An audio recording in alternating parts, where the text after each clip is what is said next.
872 sir. అది చేయండి. Solve it solve. 72 నుంచి 72 తీసేస్తే 0. ఇక్కడ మిగిలిన దాంట్లో మనం కింద తెచ్చుకోవాలి. 1 స్థానంలో ఉందంటే శేషం లేకుండా భాగించు.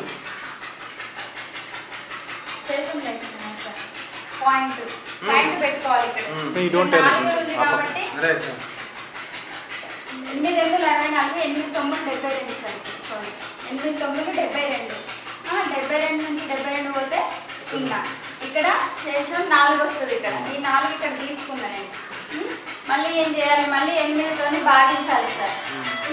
ఇక్కడ 4 ఉంది కాబట్టి 8 కంటే ఇది చిన్న సంఖ్య కాబట్టి భాగించలేము దీన్ని. కాబట్టి ఇక్కడ పాయింట్ తీసుకొని ఇక్కడ 0 తీసుకోవాలి. 8 5ల 40. 40 నుంచి 40 పోతే ఈ విధంగా పిల్లలకు కూడా శేషము వచ్చే సంఖ్యలు ఏమైనా ఇబ్బంది పడితే ఈ విధంగా కూడా పాయింట్ రూపంలో చెప్పాలని కూడా చెప్పచ్చు. అది పిల్లలకు మ్యాథ్స్ అంటే మ్యాథమెటిక్స్ అంటే భయపడుతుంది.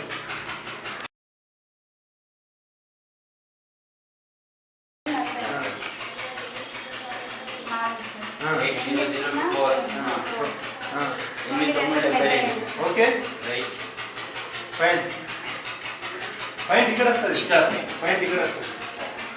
పాయింట్ మనం చేసేటప్పుడు పాయింట్ మర్చిపోతుంది.